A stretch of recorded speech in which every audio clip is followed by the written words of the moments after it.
基本法確保咗一國兩制可以行穩致遠，令香港保持獨特地位。低稅率以及健全嘅基礎建設，亦都令到香港有非常之好嘅營商環境。香港完善嘅法制，令經濟穩定繁榮。國安法令社會安定，自然更有利營商環境啦。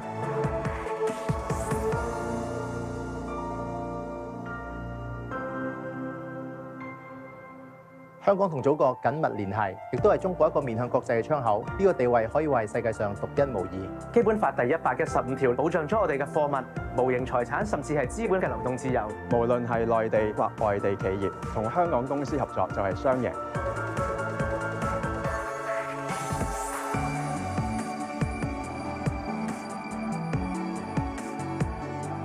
我哋香港人有國際視野，產品融合中西文化，靈活運用兩地嘅資源同埋優勢，能夠創造出更加高嘅價值。做初創有政府支持好重要。我哋喺2016年加入咗數碼港培育計劃，幫助我哋發展得更加成功。我相信完善嘅金融體系以及法治係非常之適合我哋喺香港建設我哋嘅業務。喺基本法嘅保障之下，香港喺大灣區開發之中擔任重要角色，可以見香港嘅年輕人機遇良多啊！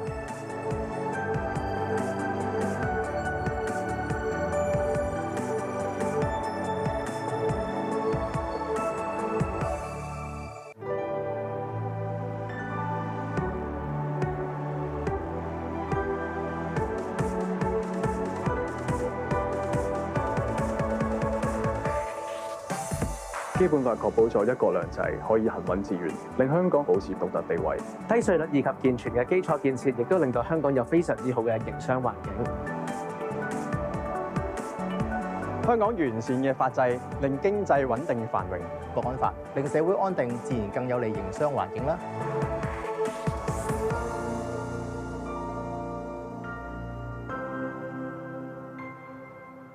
香港同祖國緊密聯繫，亦都係中國一個面向國際嘅窗口。呢個地位可以話係世界上獨一無二。基本法第115條保障咗我哋嘅貨物、無形財產，甚至係資本嘅流動自由。無論係內地或外地企業同香港公司合作，就係雙贏。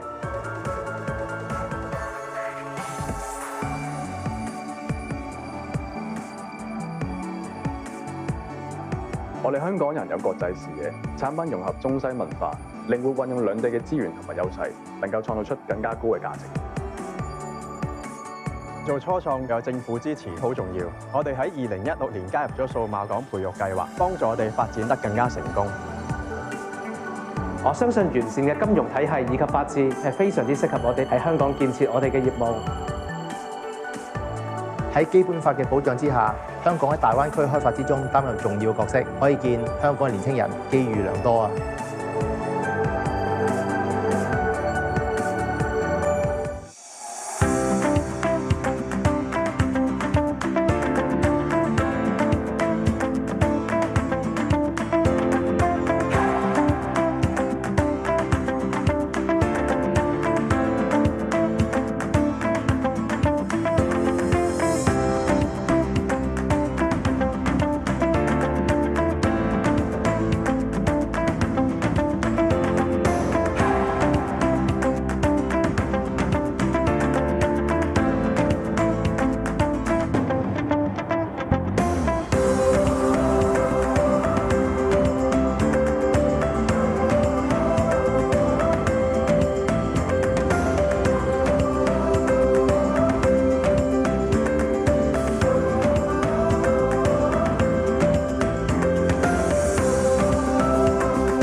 ！Ladies and gentlemen, welcome to the HKTDC Entrepreneur Day 2022. The session, Enterprise Connect, Sino Group and Sustainability, will soon begin. This session will be conducted in English. Simultaneous interpretation in Cantonese and Putonghua will be available. For physical participants, please get a headset at the reception counter. You may turn to Channel 1 for Cantonese and Channel 2 for Putonghua. For online participants, you may select your audio channel underneath the video screen. Today, we are pleased to have Ms. Melanie Kwok, Assistant General Manager, Sustainability, Sino Group; Natalie Man, Operations Manager, archiREEF; Sidhant Gupta, Founder, Open Ocean Engineering Limited, with us. Without further ado, the session will now begin. May I now pass the time to our first speaker, Ms. Melanie Kwok, to kickstart the session. Melanie, please. Okay, good afternoon, everyone. Actually, I have the privileged opportunity because today is actually about E-Day, connecting with startups. So I'm very happy that I actually connect two best startups that we can see in the sustainability journey, Clearboard and also archiREEF. And Sino do actually connect with them, and I'll tell you a little bit more how we connect them later. So, well, we're not a startup, but we are a large corporate. So as you all know, that Sino Group is a listed company, one of the leading property developers in Hong Kong. Our footprint span across Asia. We have retail, industrial, hospitality. And more importantly, it's been growing with the community for over 51 years. But for us, it's very important we embrace sustainability in all operations, because nowadays investors, when they invest in a company, not only they look at the economic performance, but also the ESG performance. So for us, we have 3 sustainability pillars: green living, innovative design, and community spirit. And we embrace that across all our operations, just like this one. So across all the operations, we also embrace the UN SDG goals. And we also have the governance system, which is driven by top management, that really helps us to drive this ESG all over the operations. How do we communicate with public and with our stakeholders? Of course, sustainability report is very important. And nowadays, as a corporate, we also need to align the international ESG standards. And more importantly, ESG ratings. So by improving our ESG performance, Sino is very pleased to share with you we've actually achieved one of the industry best in terms of orange of ESG ratings internationally. But today we want to share with you a few areas about how we work with startups, how do we embrace sustainability in our operations. So the first one is the climate resilience. As we all know, climate change is happening. So we are one of the first developers in Hong Kong to conduct the climate risk assessment covering over 770 properties. We also work with universities, which I know today is actually there's some universities here. We work with HKUST to establish the decarbonization blueprint and also to pledge towards net zero carbon and set science-based target. We are one of the first developer to work with the university to set over 30 decarbonization blueprints. And also across the whole operations, we've set renewable energies and also EV charging as well. And circular economy, what we see is also a biggest ESG trend. So talking about partnering with startups, this is one example. We partner with a startup called EcoBricks that actually helps to upcycle all 7 types of plastic into bricks. And we are one of the world's first developer to deploy these EcoBricks in our operations. So as you can see, many of our properties actually use EcoBricks as well. And also, to get in our operation, we reduce a lot of plastic, eradicate all the plastic bottles. Sustainability is not just about startups as well, but partnering with our important colleagues is also very important. Christmas is coming, and if you come to Sino's properties, you can see every properties have an upcycled Christmas tree. So these are actually made up by colleagues. So innovation sometimes also comes from mindset and from our heart. We also work with startups in Taiwan to help the first developer to have an upcycle learning center. The wall panel is made of the discarded uniform. We work with local artists and green groups to have the first upcycling theme room in Gold Coast Hotel. Urban biodiversity, we work with like-minded partners to establish over 20 farms in Hong Kong to promote wellness as well, and also to promote biodiversity in our operations. Sustainability buildings is also very important. So we have the latest Fullerton Ocean Park Hotel, which is the first hotel in Hong Kong and mainland to receive the WELL certifications. And of course, working with partners is also very important to help promote the community. As you can see, during pandemic, we've done a lot of work, which I'm not going to go through all the details, as you can see in here, and the details. And promoting wellness is also important. So every year we have the Diversity and Inclusion Week to promote the wellness to our colleagues. And also in terms of the sustainability governance, we have 38 goals in our sustainability vision, the 3 goals being gender equality, ESG training, and eliminate all single use of plastic. These goals are measurable. We trace the targets as well. So this is an advice for SMEs, is to also very important to set our sustainability goals. We are also the first developer to launch the Green Mortgage Plan with Bank of China. That also helps to engage our residents. And of course, nurturing the mindset with our employees is important. So we have the Sino Sustainability Academy with the green tips, and we ask our staff to set their KPIs as well. But today, I want to focus a little bit more. Second half of my presentation is innovation, which is the topic about today. How do we work with startups? First of all, we have a Sinovation program, which we work with our own colleagues every year. And we have a competition to ask our own colleagues to come back with the innovative ideas to embrace sustainability. So innovation starts with our colleagues' mindset. We have a Sino Inno Lab, which is in Guntong. If you haven't been, please come and visit. We nurtured startups as well. And we have so many visitors coming from schools, international institutes, etc. And every year, we actually have over 100 innovative solutions being executed. Talking about innovation, exactly at HKTDC last year, we also host a science fair, and there's one coming up as well. We actually help to promote sustainability innovation across all the students groups as well, to promote sustainability from young age. And my left-hand partner here, we are one of the first cross-sector collaborations in Hong Kong to have a very special project called coral restoration. So we work with Ocean Park, and we work with archiREEF, to actually build a wonderful opportunity to nurture local and wonderful biodiversity species in the southern waters of Hong Kong. Fullerton Ocean Park Hotel is also the first hotel in Hong Kong to collaborate with archiREEF to promote marine conservation awareness as well by having the STEM workshop in our hotels. And so there you go. And every guest room, we also promote the coral restoration projects as well as a range of activities. And currently, we are engaging over 100 students across Hong Kong to have the Coral Ambassador program. My right-hand side is actually Clearboard. Marine pollution is a very major ESG trend and issues as well. So being a developer, we also play a role to actually help conserve the marine protection. So there we are. We're actually one of the first developers in Hong Kong to collaborate with Clearboard. Wonderful technology as well. And it's really amazing. So I'm going to leave more space for them to talk about it later on how we can do that.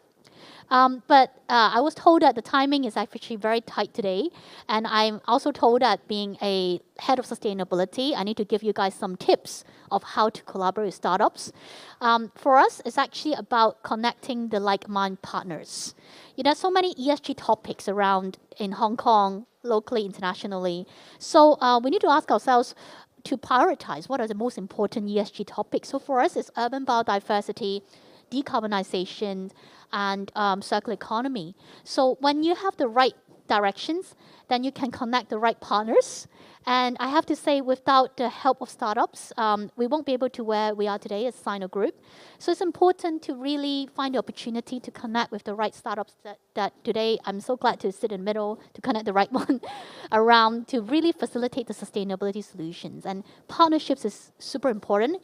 So I think HKTDC did a great job today to have this E-Day for these 3 days to connect the right people together. And my last but not least, I have a video to share with you overall how Sino promotes sustainability. Can I have the video, please?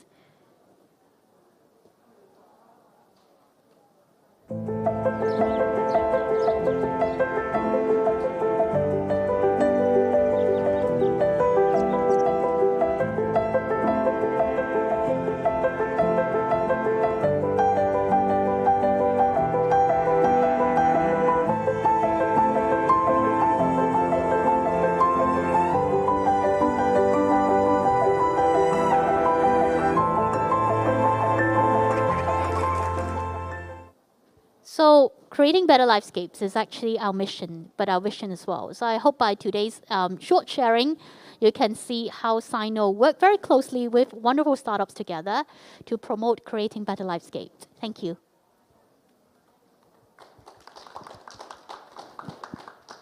Thanks, Melanie, for the sharing. Thank you. Next up, we'll have Ms. Natalie Man, Operations Manager, archiREEF. Natalie, please. Hi everyone, I'm Natalie and I'm the Operations Manager from archiREEF. So thank you for the opportunities to have us here to speak in the HKTDC Day today. We are very grateful to have this. So with archiREEF, what we are doing is that we rebuild degraded marine ecosystems from the reef to the shore. So coral reefs actually covers about only 1% of the ocean floor, but it's home to more than 25% of all marine species around the world. However, coral reefs are dying, and they are dying in an unprecedented rate that if we do nothing now, more than 90% of all coral reefs will be gone in the next 30 years. That will be 90%.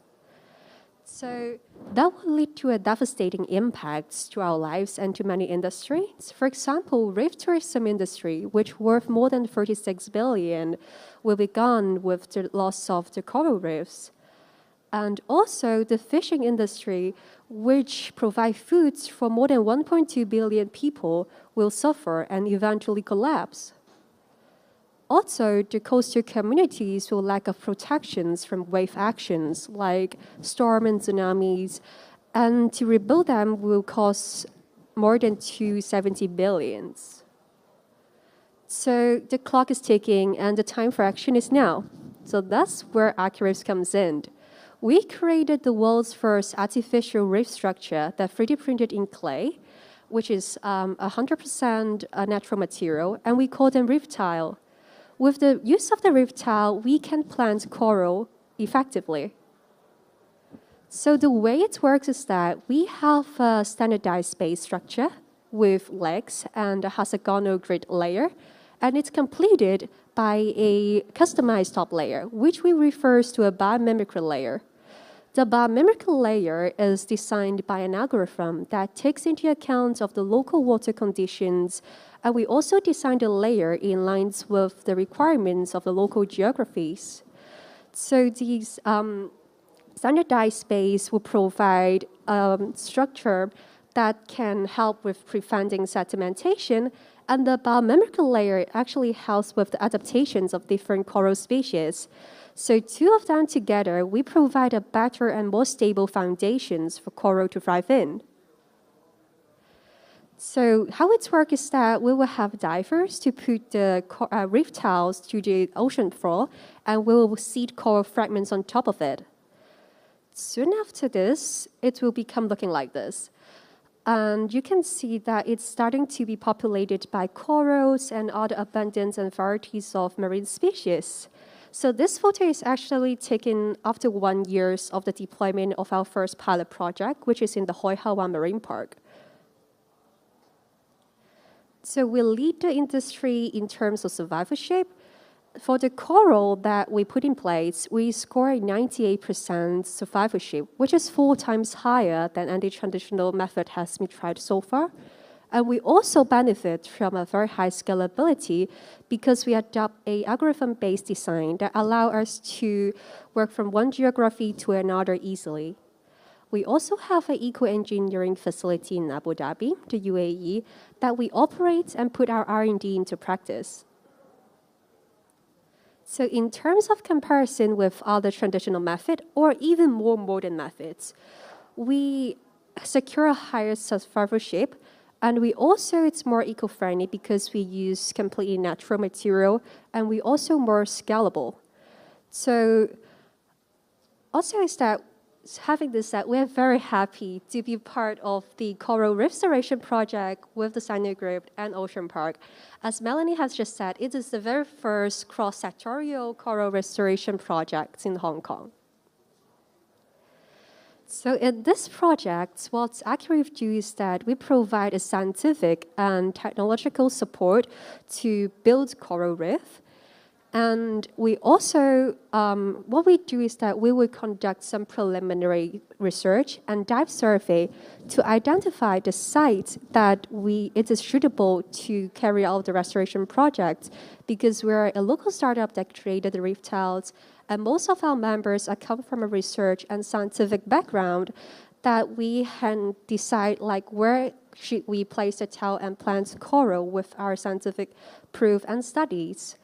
So after that, we decide the restoration site. We will have divers deploy the reef tiles and plant corals on it. And after that, we'll also check on the site regularly to maintain and monitoring the growth of corals, to check on their growth and health status, and collect other data for further research. So other thing is that although our main goals of the project is to restore degraded marine ecosystems, we also consider education as a key element in promoting conservation awareness in our next generation. So we are very keen on engaging kids in learning more about the marine ecosystem with the use of eco-engineering tools. So by holding STEM workshops, we would like to have kids have an experience on how restoration work like. So you can see in the photos that we are actually having some coral STEM workshops in the Fullerton Ocean Park Hotel, Hong Kong. And what we do there is teach the kids of the marine biology, like the coral morphology, the biology, how they grow, and their important roles in the environment. Other than that, we also teach them about the principles of our reef tiles, like how do the reef tile helps to grow with the corals. So having learned these knowledge, kids are asked to create their own reef tiles with the use of the 3D pen. So as for the team, here are our founding member. We have Rico and Dr. Baker, who is the scientific foundations of the company. And we also have Dennis, who has started several startups and scaled them. So that's what we wanted to share today. Thank you for having us. And let's join hands and save our ocean. Thank you. Thanks, Natalie. So next up, may we have Mr. Sidhant Gupta, founder of the Open Ocean Engineering Limited. Sidhant, please. Hi everyone. I'm Sid. Nice to meet you. Thank you so much for having me over at the event. I'm not sure if my slides are up on the screen. So I'm the founder of a company called ClearBot, and basically what we do is we make these kind of boats, right, down on your screen. Our boats, one of the most interesting things we can do with them is actually collect trash out of the water, right? So most of us are here in Hong Kong, and we're surrounded by the ocean. And a lot of us have grown up in an environment where we get to engage with the water a lot. But I'm sure you've seen, and I'm sure you recognize that the way we deal with our ocean today is broken. I mean, even tying into Natalie's talk earlier, right? The way we're dealing with the ocean today is broken. And we actually believe that it's kind of our mission to give better solutions to industry so that they can work with the ocean in a more healthy way, right? So how do we restore this balance that's been created? So we start by looking at what is the status quo, right? So today, let's start with just cleaning trash out of the water. It's a simple problem. We need it done. The government has resources. Private companies like Sino have resources that they're already putting into solving this problem. But this is how it's done today, right? So we use petrol and diesel-powered boats, and then somebody goes with like a fishing net and tries to collect the trash out. And if you imagine the size of the ocean, the amount of water just in Hong Kong, this method is obviously not enough. Additionally, these boats are burning a lot of fuel. So they're actually creating pollution while trying to clean up pollution, right? And so you can see the way the problem has been approached is kind of broken. And that's when we came up with the idea of ClearBot. So the idea behind our machine was that we want to replace these old gasoline and diesel-powered boats in actually all kind of marine tasks, right? And trash cleaning being one of the more important ones. And we're looking at this in a way that we believe for this technology to come in, it has to look good, it has to be attractive. So we put a lot of work into, the design of our machine is designed by Razor. And we're doing a lot of projects on the same platform now. So the same boat can actually collect out trash, it can move out cargo, it can do inspections and surveys. And so the idea is to provide a lot of value to our clients where they adopt us maybe for one solution, but then over time we're able to actually add a lot of value, a lot of use cases to what we're doing. Now, the concept behind our boat is very simple. There's no manpower and there's no pollution, right? So our vision and our dream is that you're able to sit in your office and you're able to run a fleet of a few boats without really having to go on site. So for the most part, our boats are automated. You can set up the waypoints. And in fact, now at the Gold Coast Marina, the boat actually works on a waypoint basis. So we set up the area we want to clean, and the boat can go out on its own and collect our waste. The second is it's completely electric. And actually now a lot of the boats are also solar charged, which means there's zero emissions. The boat can actually run entirely on renewable energy. And so as we're doing this work, we're actually making sure we're not creating more pollution in the process. And this, we believe, creates two advantages. It's not only better for the environment, but it's also better for business, right? So for government, for property companies to look at us as a serious solution, we are actually cutting their cost. Which is why it makes sense from a business level as well. Awesome. So this is just some quick videos. So this is actually from the Gold Coast Marina, where we're working with Sino. And this is how you drive the boat. So we have an online dashboard. If you go to that website, I mean, actually the boat might be running right now. So if you go to our website, it might actually work. But basically, you can go to the website, press a few buttons, and the boats can go out and drive by themselves. And one of the more interesting things we're doing, I think, is on the ESG standpoint. So we've heard a lot of ESG talk today, sustainability, right? And what our machines are able to do is, as they're going out in the water, collecting this waste, we're actually generating data back for our clients. So we're able to measure how much waste did we collect, what kind of material is it, right? Now, why this is important is, first, it helps, from a government standpoint, it helps regulate material. If we know what kind of materials are there ending up in the water, only then can we lobby the government to actually put policies on those materials. And for a lot of our clients, we actually help understand what kind of waste is entering their sites and how they can actually control that better, right? What percentage of it is organic, or how many bottles. And then these reports are going back to the clients automatically from the machines, and that helps build an ESG story. Right, so quickly to cover some of the project actually that we're doing with Sino. It's a very exciting new project for us as well at the Gold Coast Marina. Well, first of all, it's a very nice branded boat covered in the Sino logo, so it's attractive to see. But actually, the pollution, to clean up the pollution in the marina takes quite a lot of effort, right? So there's a petrol-powered boat today. There's a few people who go out and then they collect it out by hand. And this has to be not only done regularly, which itself is a challenge, but also during typhoons or after heavy rain, there's a lot more trash. And so the marina team may not have the resources, manpower-wise, to actually manage all of that quickly, right? So a robotic solution is helpful because it actually helps reduce the manpower load. So quite literally, in terms of number of hours people are going out, some of that load can be taken up by our machine and is done semi-automatedly or automatedly on the site. The other thing we've been working with Sino is, and this ties into what Melanie was saying about innovation, is actually working with the client. We understand how to improve our own product, right? So actually, we started with Gold Coast at this project. If you can see, cleaning up a very specific set area, and we're going down this route daily. But while working with the marina team, we actually developed 15 new features for our boat. And of course, we developed it for this site, but it's now across all our machines. And I think looking at the sort of corporate startup innovation angle, right, I think that's where the value really lies. So even for companies like us, it's a huge benefit to work with you guys. And therefore, the impact actually of this project is more long-term as well, you know. So we're really excited to be doing this, and hopefully we're able to share a little more about how startups and corporates can work on an innovation basis going forward. So yeah, thank you so much for your time. That's the end of my presentation. Thank you. Once again, thank you for all your insights, and I'm sure our audience has learned a lot from it. May I now invite all speakers to come to the stage front for a group photo.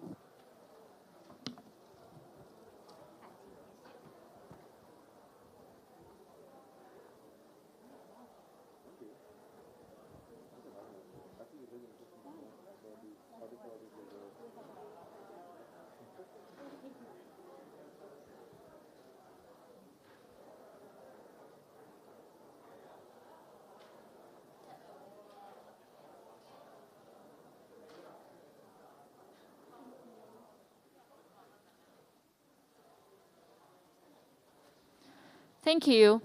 This marks the end of this session. We hope you find the discussion fruitful. If you have any comments or suggestions, please fill in the questionnaire by scanning the QR code on the screen. Don't forget to also visit our exhibitors booth on site and online for collaboration opportunities with participants from all over the world. We'll continue to have a fruitful program tomorrow. The first session, Opportunities in GBA, Qianhai Latest Development and Policy, will start at 9:30 a.m. Please stay tuned. Thank you very much for your participation today, and we wish you a fruitful E-Day. Thank you, and bye-bye.